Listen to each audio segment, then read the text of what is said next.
Well, thank you everybody for coming, braving our, I don't know, what did we get? A foot and a half in the last few days?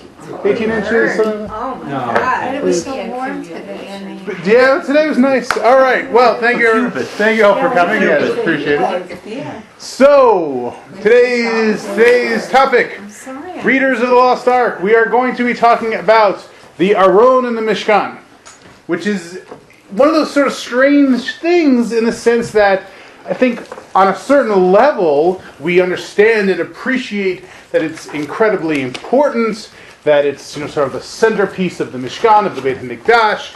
Right, the Kohen Gadol would only go there once a year into Kodesh HaKodashim on Yom Kippurim. It's incredibly sacred and mystical, but I don't think we necessarily have a particularly firm grasp of it in terms of Judaism, and I think for a lot of people, our ideas associated with the Aron really come from popular culture a lot more than come from Jewish sources. Even the fact that people call it the Ark, which is it's misleading, but you can understand why. The word Ark really is already associated with another biblical object. Noah. Right, Noah. Right, exactly. Noah's got an ark, meaning a giant ship. But why would the Aron be called an ark? So the Aron is called an ark because what does Aron actually mean? It means a closet, right? It literally means closet in modern Hebrew, but it doesn't sound right. I mean, you don't want a movie called, Raiders of the Closet, because that really means something else entirely.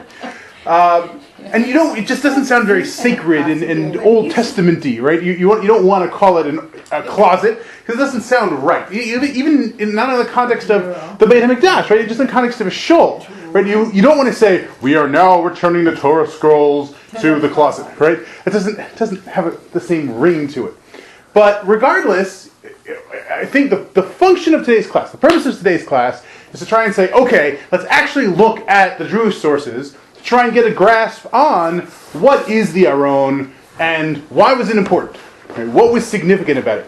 I think we have some general ideas, right? We know that it was contained the Luchot, right? It contained the Ten Commandments. There's other sources that talk about many other things that it contained, which we're not going to go into today.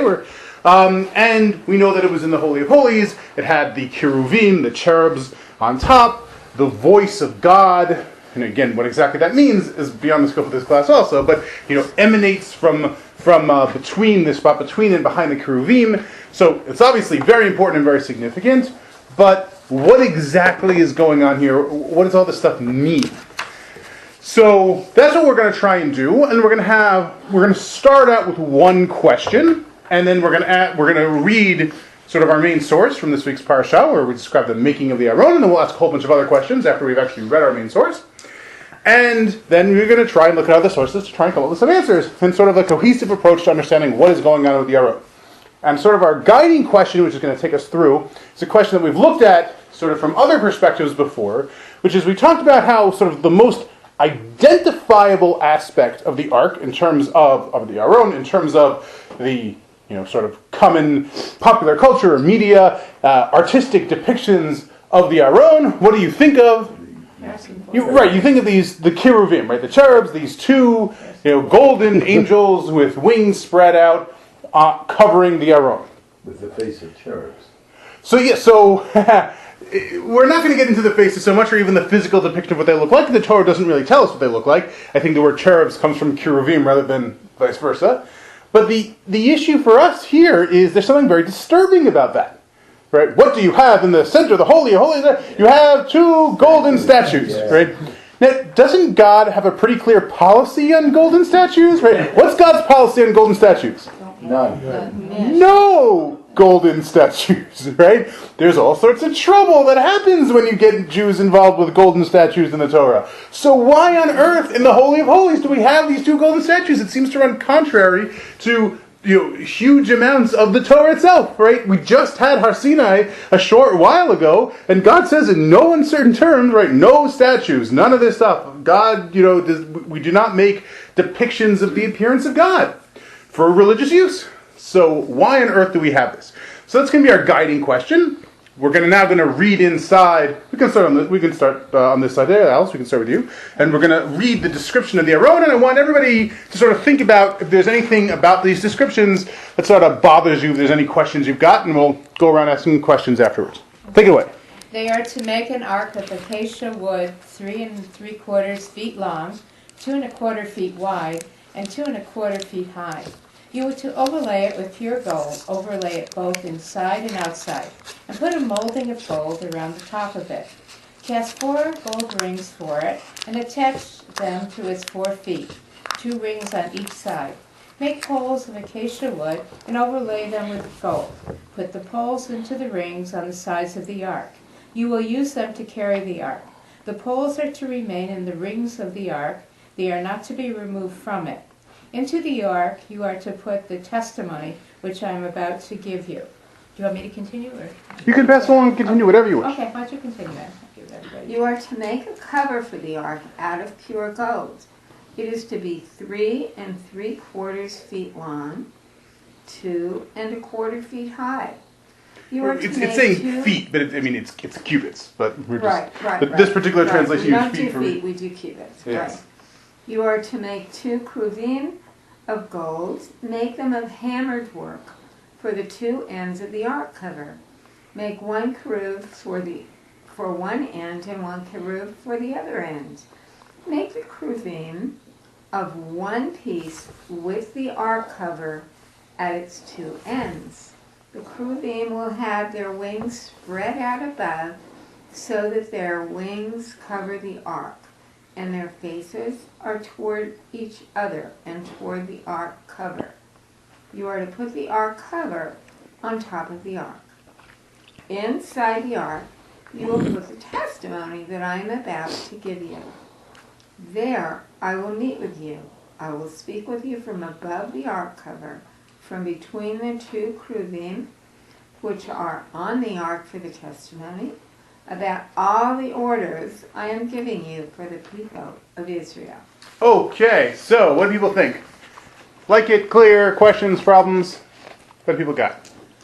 Well, clearly the ark is going to be the source of further communication, direct communication with somebody, with something.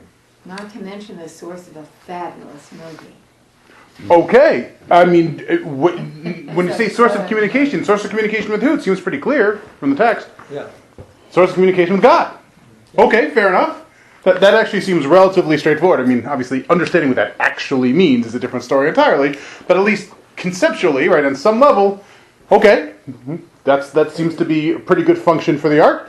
People got any problems with this? Anything bothering anybody? Another thing is, I said, if you're going to say you're going to have 2 of something on some sort of rectangle, is it necessary to say one at one end and one at the other end? You wouldn't put one at one end and one in the middle. That wouldn't make any sense whatsoever. Okay, it's true, right? Artistically, it certainly makes more sense that way, but I'm not sure how much that necessarily bothers me in the sense that you're being clear. I mean, it makes sense that things would be evenly balanced, but it's at least theoretically possible. You would have one sort of on the left side and one in the middle and nothing on the right side. It seems unlikely, but it's at least possible. In this way, we avoid that problem. But let me ask you this. What do we put into the Aron? The testimony. The testimony, okay? The edut. What's called the edut in the Torah? It's pretty clear. There's only really one thing called the edut around these parshiot, right? The luchot ha'edut, right? Okay. How do you know that the edut, the luchot, go in the Aron?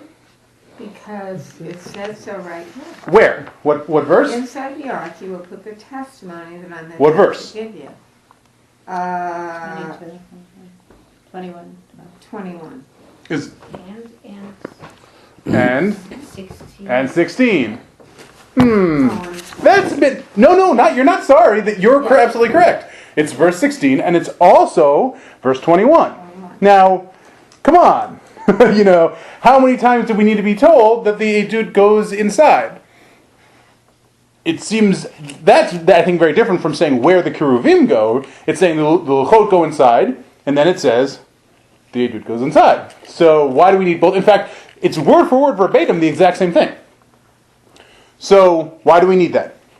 Yes. I always have a feeling that this is not a document that most people are reading, it's something that they're hearing. And I've never been educated by just hearing things, and maybe that's something that works when you're learning that way. So they do teach you in law school, right? They say if you say something once, they forget it. If you say it twice, they remember it. If you show them on a document, they believe it. That's what they say. Whether it's true or not, I don't know. But first of all, it seems like all these things were written down. When exactly they were written down, Major population.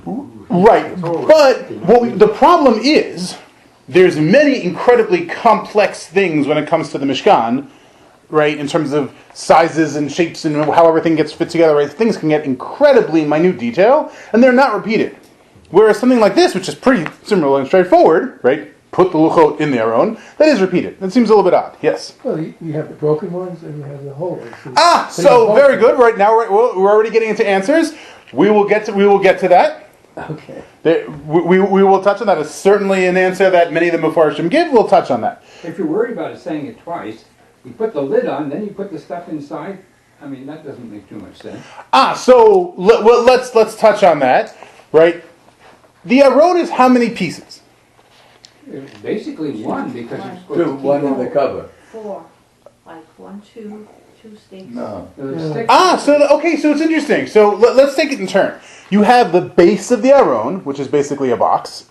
And then you have, it's a very fancy box, but it's a box. And then on top of the box, you have a cover. And it seems like the way the description is given, it's unclear whether they're two separate vessels or they're one vessel, or they're one vessel made of two vessels, right? It's a little bit ambiguous as to the status, right? The cover is called the kaporet, right? Kaporet meaning cover, kapara, right? The word cover, protection. When we say kapara, we ask for kapara, people say forgiveness. It doesn't really mean forgiveness. It means we ask God to cover our sins, or to give us protection from punishment for our sins. So the kaporet covers up the Aron. First of all, that's an interesting question in and of itself. Is it a separate vessel or is it part of the same vessel? But also, you talked about these staves, right? What's the purpose? You have rings on the side, and then in the rings you put it in staves. Why do you have these staves in the rings? So you can carry it. But we have a special rule, right? What is the rule? When can you take away the staves and the rings? You can't. Never. Well, hang on a second, right? Ultimately, the Torah is very clear. Where is the Aron going to go? The holy, Right, to the place where God commands, right? God is you're gonna find the place that God commands in the holy place, which is not used by name in the Torah, but it refers to Yerushalayim, right? In the rest of Nach is very clear, Yerushalayim. You build the Beit HaMikdash, and that's where the Aron is. And now the Aron is where it's going to be, ideally, in perpetuity. So if you're not moving the Aron again, right, not only that, is the Aron the only vessel that gets moved around with staves? No, there's lots of vessels, a lot of important vessels get moved around with staves. Can you take the rings and the staves away from them? Yeah, it seems like it's okay. Only the Aron. But doesn't the Aron get taken into battle at times? So that gets a little bit messy. It seems like there were two different Arons, or at least there were two. Yeah. So and it gets more complicated than that. But the short answer is yes. At least an Aron does seem to get taken into battle. So there may be something to that. But again, it seems like the Aron is different from every other vessel. Yes. But is this the same Aron that's going to go in the Beit HaMikdash? I thought they were two separate arcs. No, in fact, there is only one ark. Period. And we're gonna get into just how significant that is in just a minute. Before we do, one more question that I wanted to look at is, look at the first pasuk. In fact, the very first word of the first pasuk. Okay. The very first word is they. Every other time when we're describing building of vessels, who is commanded to do it? You. Right? You have singular for everything else, vasita. You will make this, except for the Aron, in terms of the vessels, right? Where it's vasu, and you, plural, will make it. But they will make it. Now, when it comes to the Mishkan itself, Hashem says, V'asuli mikdash v'shachanti bedocham, right? Generally speaking about the Mishkan, but in terms of the actual vessels themselves, This is our plural. Everything else is singular. So what is going on with that? Couple of other questions which require a little more than the information we currently have. We're going to, on the subject of, right, we asked our question before, why is it that placing the edut into the aron is repeated, right? We have it twice. Why is that? Well, Rashi gives us an opinion on it. Jim, read source 2. Why don't you? And, says Rashi, into the ark you shall place the testimony. I do not know why it was repeated, for it already said, and you shall place into the ark the testimony. Verse 16. We may say that it comes to teach that when it, the ark, is still an ark alone without an ark cover, he should first put in the testimony and then place the cover over it. Okay, so what does Rashi say? I've got a brilliant explanation for what's going on. Why is it that it needs to be repeated? To teach us something very important, which is you should put the luchot in the aron before you put the cover on. Except that it says above. Well, it says that you need to put it in. It doesn't say when. So it repeats it You to should put the cover on, and then it says you should put the ark in. Yes. Bring that to the testimony. So it says, right, in verse 16, it says, into the ark you need to put the luchot. Then it talks about the kaporet. And then it mentions again, by the way, into the ark you need to put the luchot ha'edut. Or you need to put the edut. So Rashi says, it's to show you that you don't cover it first and then put in the edut. As opposed to what? Are we imbeciles? Right? It's like, it's coming up, birthday season is coming up, right? A lot of the kids in my son's class, right, they have birthdays in the spring and summer. Birthday season is coming up. I'm a relatively hopeless case when it comes to these things. I always feel like you're going to get a present, just give a present. It's already in a box. You don't need to put wrapping on a box so that people can rip off the wrapping and then rip open the box. I always felt it was inefficient and unnecessary, but my wife, tells me, no, you got to wrap a present. Okay. I understand I'm a bit of a hopeless case, so you need to tell me you need to wrap the present. But you don't need to tell me that I need to put the present in the box before I wrap it. Right? I'm not that much of a hopeless case.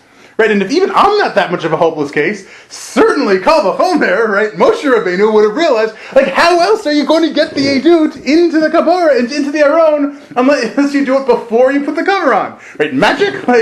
So If what? you were a workman, maybe you put the cover on just to make sure it fits.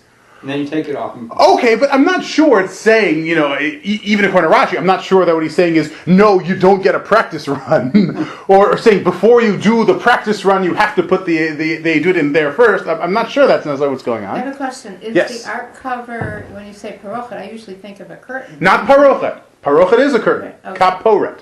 Like the word kapara. Yom Kippur. Oh. Yes. I know, there's a lot of words that sound very similar. Parochet and kaporet definitely sound... Okay, so it's a wooden cover also. It's so that Is it hinged or not? the easiest thing to do is think of this. When you hear the word kaporet, Yeah. just think Chicken. cherubs. No, think cherubim. Okay. Right? The cherubim are basically, right, the cherubim are attached to the actual physical covering. They're the statues that go on top of the covering, but they're the main feature and the main element. So you have the actual box that contains the luchot, and on top of that you have the cherubim. So the word for the one piece, for the cover, the cherubim, everything, that is the kaporet that goes on top of the aron. Okay, I didn't know. Okay, so what on earth is Rashi talking about? And one more question. The Rambam, when he talks about, he has Hilchot Beit HaBechira, right? He talks about the laws of the Beit HaMikdash. He basically says, here's what you need to do if you want to build a Beit HaMikdash. Because, he says, there's a mitzvah. There's a mitzvah to build a Beit HaMikdash. Not to get into the whole politics of, but I thought that, the third Beit HaMikdash was supposed to come down in fire magically from the sky. Okay. Opinions, we're not going into that. According to the Rambam says there is a mitzvah to build a Beit HaMikdash. So, what are you supposed to build? Source 3. Following utensils are required for the sanctuary: an altar for the burnt offering and other sacrifices, You need an altar.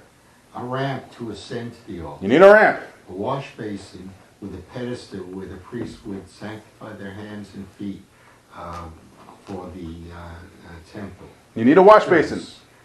The altar for the incense. You need an incense altar. The menorah. You need a menorah and The table for the. you need a shulchan. You need a table. Wait a second. Wait. something appears to be missing from this list. Yeah. Right? What did the Rambam forget about the Aron? So it seems like what the Rambam is saying is there is no such thing as a mitzvah to make the Aron. The Ramban incidentally disagrees, but so what does it mean there's no mitzvah to have the Aron? What that means is you need the Aron. You need Moshe's Aron, and if you don't have Moshe's Aron, what do you have? Nothing. The Rambam says it is better to have nothing than to have not Moshe's Aron. And like I said, there may be some disagreement on this topic, but this seems to be the opinion of the Rambam. So what on earth is going on with that? Okay, so I think we have more than enough questions at this point, so let's try and get a couple of answers. Before we get a couple of answers, right, we need to take a step back. Because if we want to understand the function of the Aron in the Mishkan, we need to understand the function of the Mishkan. right? So, why do we have the Mishkan in the first place? God says, build this tabernacle. Why are we building this tabernacle? So, the classic answer, right, this is a major question. Often these sort of meta questions aren't discussed in depth. There's just sort of an assumption that you need to do these things. But this is one of those questions that does sort of get discussed a little more because the building the Mishkan is sort of a big problem in terms of Torah study that's very difficult to miss. And it is very, very difficult, particularly for pulpit rabbis. Why is it so difficult for pulpit rabbis?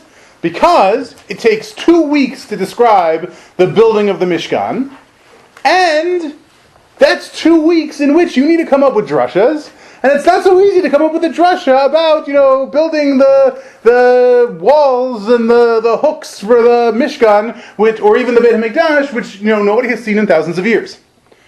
But making it far more difficult is, then, a couple of weeks later, you have to do it again.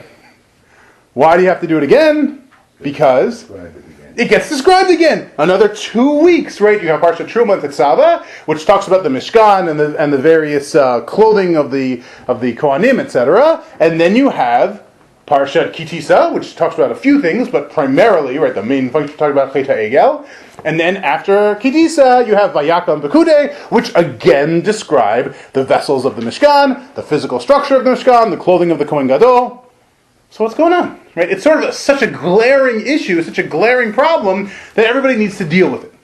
So it's a classic answer. Why is it you have the description of the Mishkan, then Chet HaEgel, then the description of the Mishkan again? There's a mistake. Yes, very classic answer. Yes, all the question.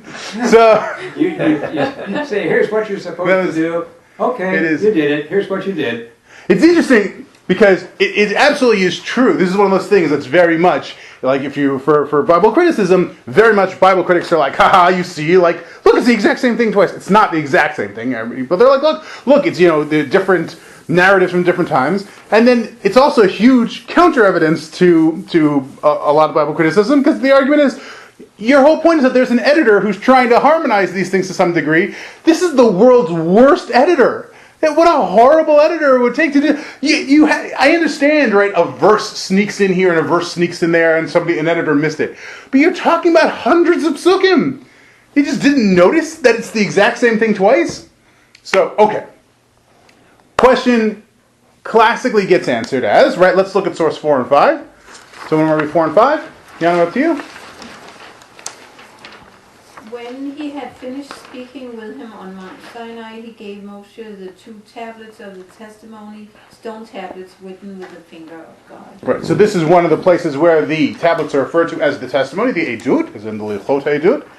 So what does Rashi have to say about this? He gave Moses in the chronological order is not adhered to. Okay. Ein mukdam mu'achar b'Torah. So just because you have verse 1 and then verse 2, or chapter 1 and chapter 2, does not necessarily mean that verse 1 or chapter 1 happened first. It could be that verse 2 happened first. Go ahead. The episode of the calf took place long before the command of the work of the Mishkan. For on the 17th of Tammuz, the tablets were broken, and on Yom Kippur, the Holy One, blessed is He, was reconciled to Israel. The next day, on the 11th of Tishrei, they commanded with the donation for the Mishkan. They commenced with the donation for the Mishkan, and it was erected on the 1st of Nisan. Okay, right. Rashi says this, quoting from or citing from the Midrash on Terumah. So what's going on? Rashi says, look, Terumah and Tetzaveh didn't happen before Chet HaEgel. Chet HaEgel comes first, and then you have the commandment to build the Mishkan. So why would you have the description of the Mishkan first, and then Chet HaEgel, and then the description of the Mishkan again?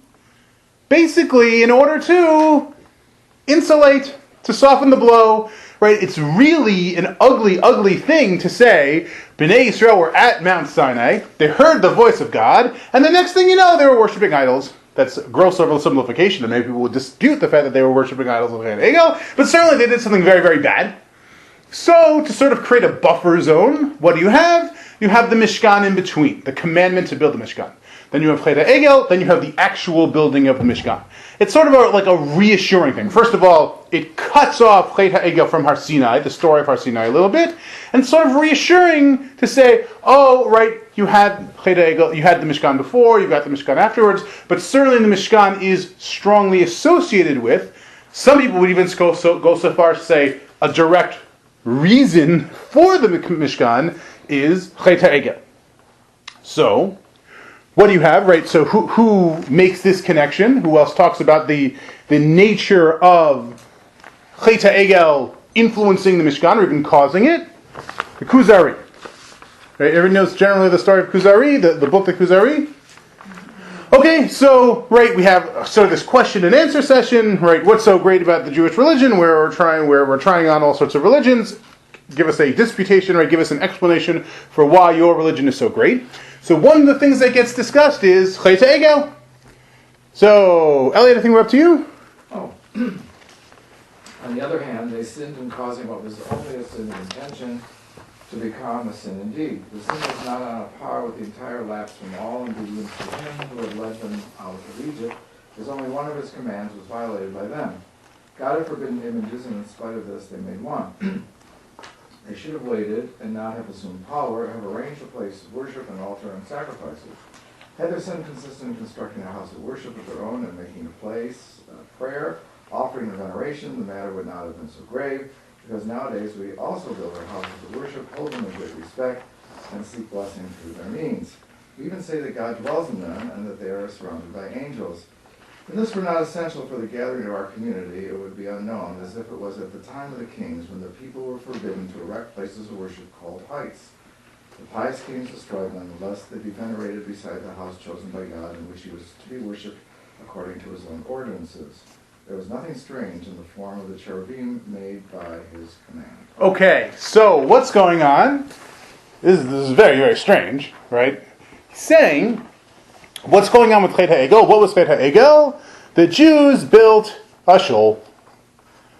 But you weren't allowed to build a shul, right? And then it all got out of hand. The idea basically being, in theory, you shouldn't have a shul. In theory, you should only have the Beit HaMikdash, or you should only worship God directly, or something along those lines. But are you saying there's something wrong with a shul, Kuzari? Chas v'shalom! They're very holy. They're places of gathering. There's God's presence dwells in a shul. They're surrounded by angels. What? It's got to be at the right place in the right time. If you do it in the wrong place in the wrong time, then that's a terrible sin. So, just as the purpose of a shul is to have sort of a physical place to gather and venerate and focus your energy towards God, right? Specific times for prayer, specific physical actions that you do in order to help you concentrate and focus. That's what Chet HaEgel was. Bnei Yisrael wanted a physical object so that they could venerate, to help focus on God, not on the idols, not something else, but rather to focus on God. But they messed up. So, even though in theory, ideally, you wouldn't need such a thing, clearly the Jews proved that they did need such a thing. So you have the Mishkan. And the Mishkan has cherubim, and this isn't strange at all. Right? The cherubim and the Chet HaEgel are in many ways very similar, says Kuzari, except one was done against the command of God, and one was done with the command of God. Okay, so what do we have? We have these golden statues, according to this view. We have the golden statues as a direct response to Chet HaEgel, because the Jews, prior to Chet HaEgel, maybe ideally wouldn't have needed physical objects in which to venerate God, but what are you going to do? They failed, so now they do need physical objects. So God said, okay, here's your physical objects. Okay, so that certainly explains a bunch of our questions. But why would we have the twice over command, right? Put the luchot in the edut, put the edut in the aron, put the edut in the aron, right? Why do we have that twice? So, exactly as Dr. Schlagman said. What was your take? Do you remember? Sure. You have the broken tablets that The Moses broken originally ones. brought down, destroyed, and the ones that Moses made. Beautiful, right? If you say that it is in chronological order, that's obviously impossible, right? Why is that impossible? If it is in chronological order, Because then the tablets hadn't been... we don't have any broken tablets yet, right? But if you say it's not in chronological order, okay, so these are the full tablets, there's the broken tablets, the Gemara in Bava Batra, right? Very beautiful, right? So the Gemara says that luchot v'shivrei luchot munachim ba'aron, right? That the whole luchot and the broken luchot were together in the aron. And there's beautiful and sometimes very touching midrashim that talk about how you need to give respect to a wise person, a Talmid Chacham, who unfortunately, right, due to age or illness, has lost all their Torah. Right? So you say, look, why do you respect a Talmid Chacham? Because, right, they've learned all this Torah, they have all this Torah. But now this person's lost it, so are they still worthy of respect? So the answer is yes, right? Luchot v'shivrei luchot munachim ba'aron. There was once someone who gave a shiur on occasion on somebody who was very, very learned. He passed away, and he actually had Alzheimer's in his old age. And this was sort of a focal point. And it was I think, very sort of beautiful, and I think in a way comforting thought for the children who were present. And sort of I think this idea had crossed their mind. So why do you have two commandments to say? Not just that the full and complete luchot go in the aron, but also the shivrei luchot. Okay, we haven't necessarily answered all our questions with this approach, but it's an approach. Let's take a different tack, though, right? So approach number one is the purpose of the Mishkan is basically a response to or related to Chet HaEgel, because it's not in order. And we can understand why we have golden statues there, and we can understand why it's repeated. Okay.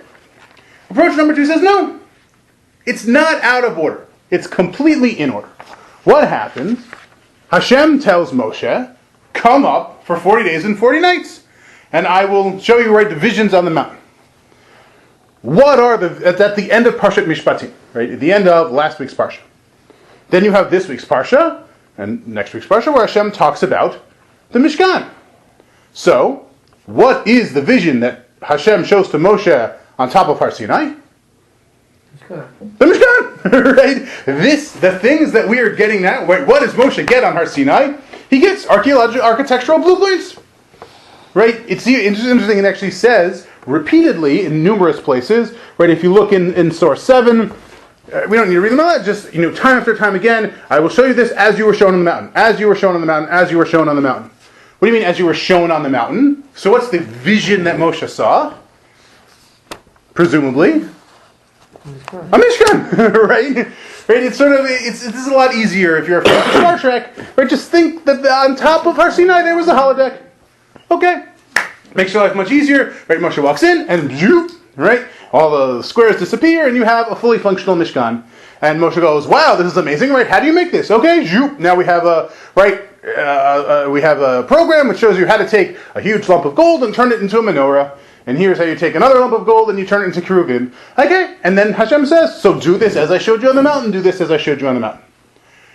What happens? Moshe's reverie on the mountain is disrupted by what? Chet HaEgel. So Moshe goes down, you have the smashing of the luchot, Moshe has to go up, he has to get forgiveness, and then what happens? Right after everything is said and done, Bnei Israel get forgiveness, or at least some version of forgiveness. And so then, what do they have to do? They have to drink the molten. I mean, a lot of stuff happens before, right? People die, there's terrible punishments. But ultimately, what happens? The Bnei Israel have to build a Mishkan. So what happens? Terumah and Tetzaveh talk about the command to build a Mishkan, and then Vayakam and Pekudei are the actual building of the Mishkan. Why do we have it twice? Because Terumah and Tetzaveh are the theoretical ideal, right? They are the pre-sin, pre-Chet HaEgel version of the Mishkan, and then Vayakam Pekudei, that's the realistic. Right, that's the boots on the ground, post-sin, the actual Mishkan that we get, right? We don't always get the Mishkan we want, but we always get the Mishkan we deserve. And so what we're supposed to do is look at the differences between the Mishkan that's the theoretical ideal and the Mishkan that's in practice and see and compare and contrast. Okay, there's some interesting comparisons and contrasts between the two. With that model in mind, it's worth noting, this draws some very interesting parallels because you basically have two versions of the Mishkan, two versions of the creation of the Mishkan. Where else do we see this? We have a major creative event in the Torah where we are told it twice. Creation of the world. The world is created twice in the Torah, right? Reshit Perek Aleph, Reshit Perek Bet. The world is created twice. This is very, very far from being the only parallel between the two. Let us look at sources 8, 9, and 10. For some comparative and contrasting psukim between the two. Julian, you can take us through all of them if you'd like. Yeah. Reshit. And God saw Vayera, all that El Kol he had done Asa, and behold, Vahine, it was very good. And Moshe saw all that work, and behold, they had done it as God commanded, so they had done. So what you have, right, again, this the same idea. When everything is done, they look back on it and behold, right, it was done properly. Linguistically, the idea is the same, and linguistically, very similar, almost parallel language. Okay, 9. God blessed the seventh day. Right, when all creation is done, God blesses. And Moses blessed them. So all the creation of the Mishkan is done, there's a blessing. What else do you have? What's the function of, right, what's the job of humanity? Hashem creates humanity and gives them a job. What's the job? And the Lord God took man and put him in the Garden of Eden to work it and to keep it. L'alda u'lishamra. Okay. And they shall keep all the furniture of the tent of meeting, and the charge of the children of Israel to do the work of the tabernacle. Right. The shamru, right, in order to guard, and la'avod, to do the avodah, right, l'alda u'lishamra.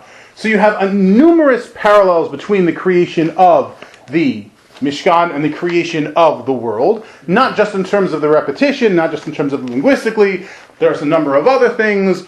You have the fact that after Adam and Chava sin, and they say, "Oh, you're naked," and Hashem says, "Oh, okay, well, we got to fix that, right?" So they make themselves little belts, right, chagorot, and God says, "Okay, I am now formally going to give you clothes." What clothes does God give them? To cover their nakedness. Right, but you know what it's called? The Hebrew word for what they're given? They're given a ketonet. They're given kotnot or. Right? They're given skin, these garments, these cloaks. What do we have in terms of the Mishkan? Right? You have specific garments of the Kohanim. One of those garments is, of course, the ketonet. What else do you have, right? If you want to go on the Midrashic level, it talks about how you have, for Bereshit, right, this concept of separation. God is separating between the waters. God is separating between light and darkness.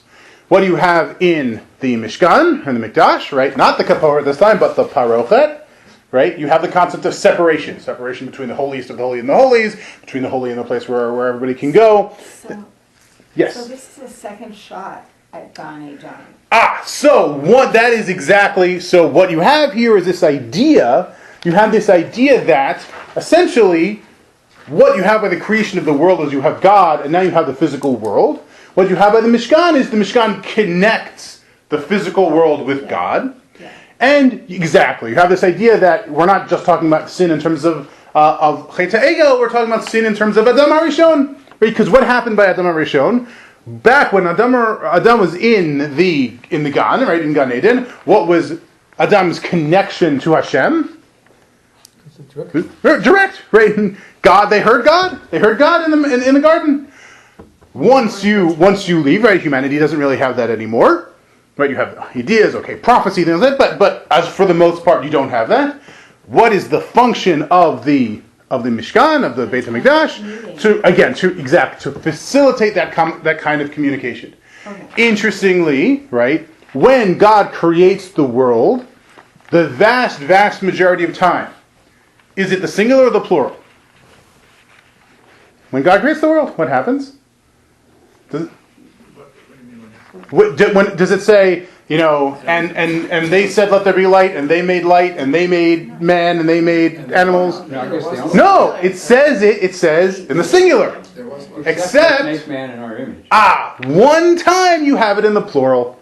One time you have it in the plural, right? Right by the pinnacle, the pinnacle of creation, you have the plural, right? Na'aseh Adam b'tzelmeinu kidmutenu. What about by the Mishkan, right? We made this as one of our questions. Time after time after time again, we have it in the singular, except one time, right, by the pinnacle, by the Aron, by the facilitating communication directly between humanity and God, you have it in the plural.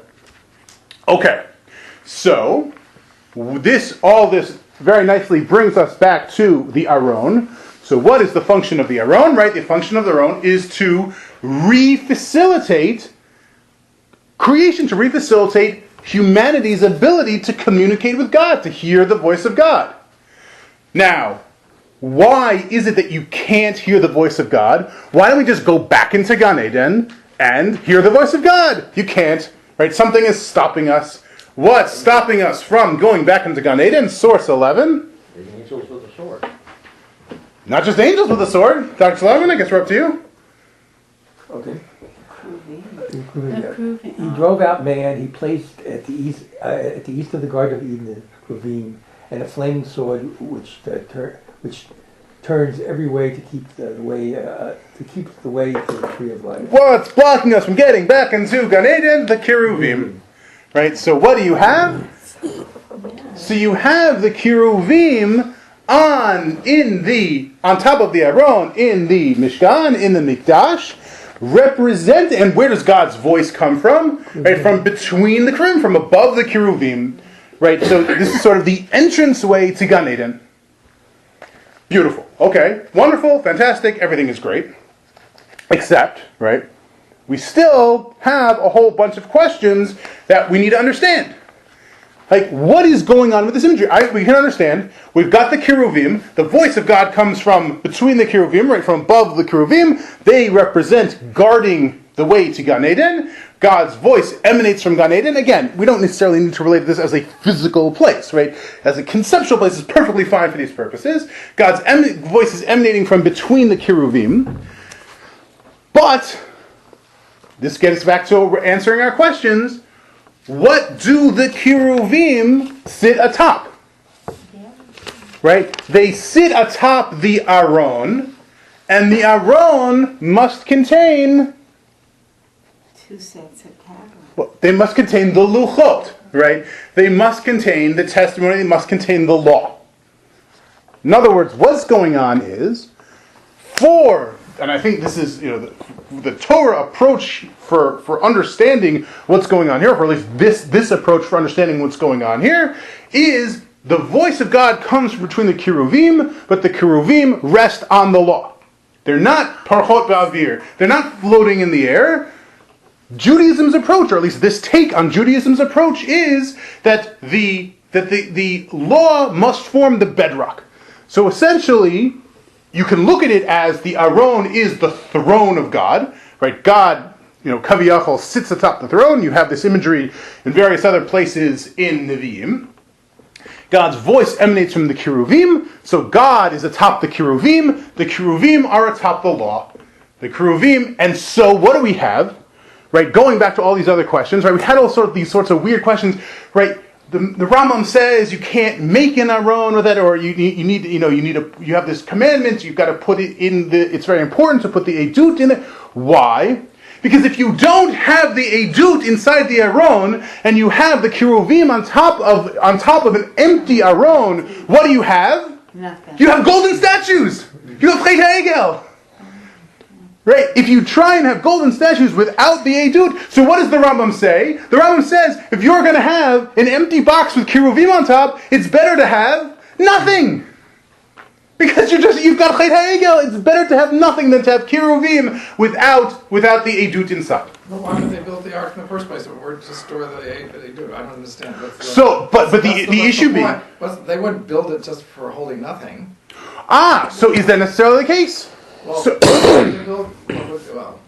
why would they build it then? you would build it because you would say, look, right, we have the commandment to build all of these vessels, right? The Rambam says, is there a mitzvah to build a shulchan? Yes. Is there a mitzvah to build a menorah? Yes. Now, the lechem hapanim, right, the showbread, had all sorts of various different miraculous aspects to it. In the first Beit HaMikdash. At least in the second Beit HaMikdash, it seems like some of these miracles dissipated. Right, the same thing with the altar. Right, there was miraculous fire in the first Beit HaMikdash. No miraculous fire in the second Beit HaMikdash. So you might say, right, this is designed in order to show the connection to God. Right, there's all these miracles that are going on. We don't have these miracles. There's no point in having it. No, right, for everything else. For the menorah, for the shulchan, for the altars, for the mizbeach, for all these things, even if there's no miracles, it's still a mitzvah to make them and to do the service with them. So for the Aron, you could say the same thing, right? For the Aron, when the Kohen Gadol would come in Yom Kippurim, he was supposed to be sprinkling blood, and the Aron played a role in that. Or the voice of God would emanate from between the cherubim. Okay, so we want to hear the voice of God emanating from the cherubim. We no longer have the luchot. That disappeared somehow. We don't know where they are. Okay, it's still better to hear the voice of God from between cherubim with no luchot than to not hear the voice of God at all. So no, says the Rambam, and indeed, the Gemara tells us that for the second Beit HaMikdash, there was no Aron. There was no Aron. It's not just that there were no luchot.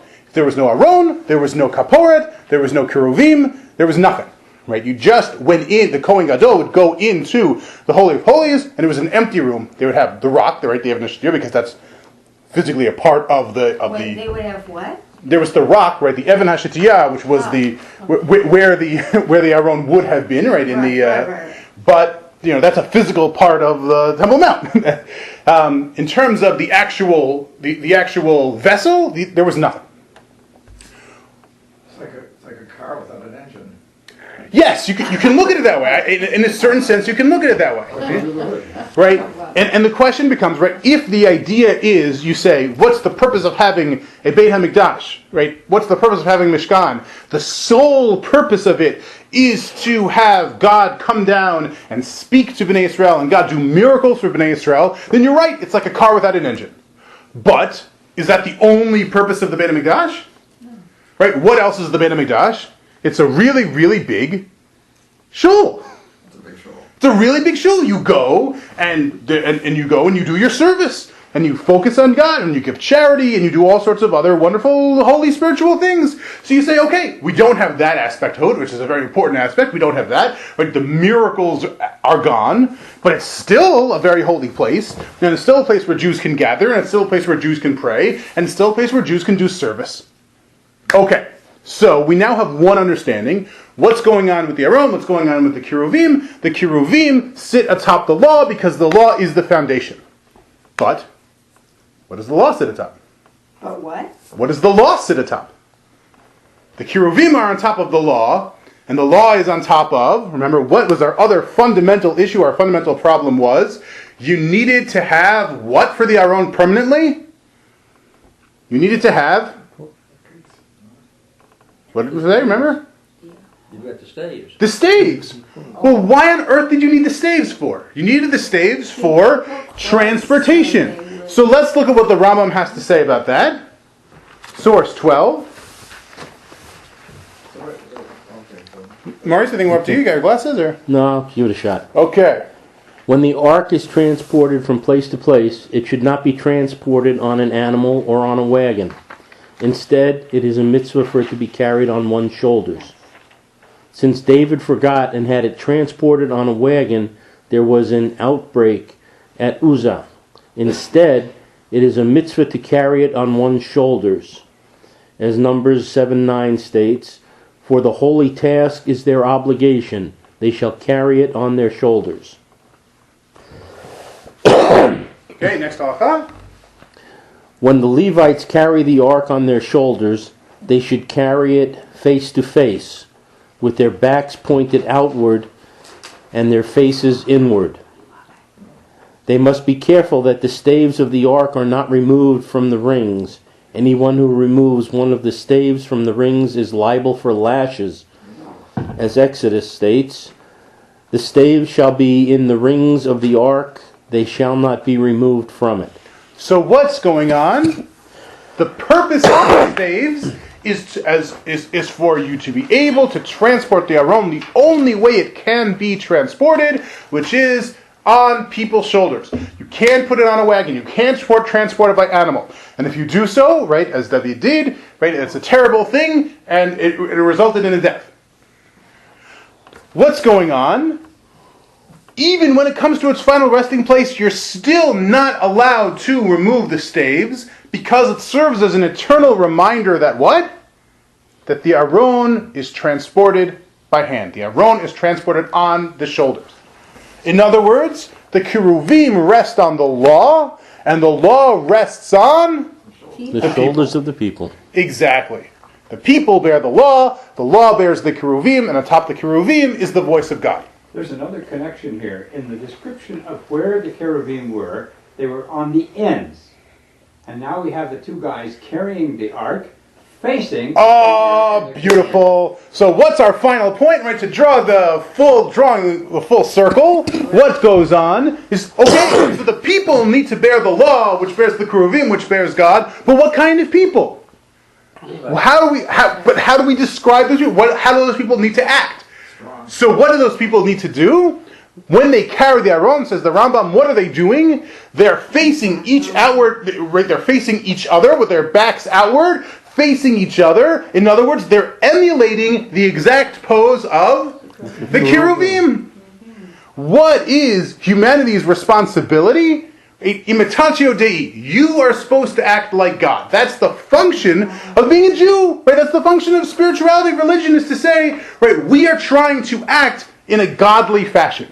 So what happens? The voice of God is borne by the cherubim. The cherubim rest atop the law. The law rests atop the shoulders of the people, and the people need to act like the cherubim.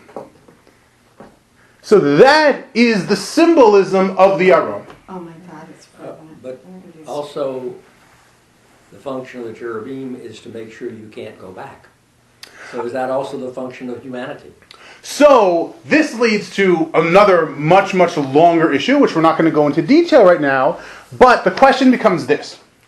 The cherubim block the way to Gan Eden. So the question becomes, right, again, symbolically, Gan Eden being that which we are trying to return to, how is humanity expelled from Gan Eden originally? What gift are they given which causes them to no longer be able to live in Gan Eden? They have knowledge, right? They have superior knowledge. They're different from the animals. Prior to that, right, humanity doesn't have this, doesn't have logic, doesn't have rational mind, and in a certain way connects with God. What happens? We can't connect to God that way anymore. It's impossible to connect to God that way. So how do we connect to God? By using the gift that God gave us. The very gift that God gave us to take us away from Gan Eden, we need to use that faculty in order to return to Gan Eden. The cherubim separate us from the garden. So what do we need to do? We need to turn ourselves into cherubim. And how do we do that? Through study of the law. By using our rational faculty. This is obviously a very Maimonidean approach. You will find many different approaches to this. But, right, for the approach that we are taking today, what is our sort of final resolution to all of these questions, to all of these issues? We understand that what's going on with the Mishkan is essentially a recreation of the world. The function of the Mishkan is to connect humanity with the divine. And the way that is done is via the Aron. And the Aron is the manifestation of that through the return to Gan Eden, right? Through breaking down the barrier separating humanity from Gan Eden, That cannot be done in a vacuum. You can't just make a golden statue and say, I'm going to venerate God through that. That's chet ha'egel, that's idolatry. Rather, you need to have the cherubim resting atop the law. Humanity bears the law. Humanity studies the law. Humanity enforces the law.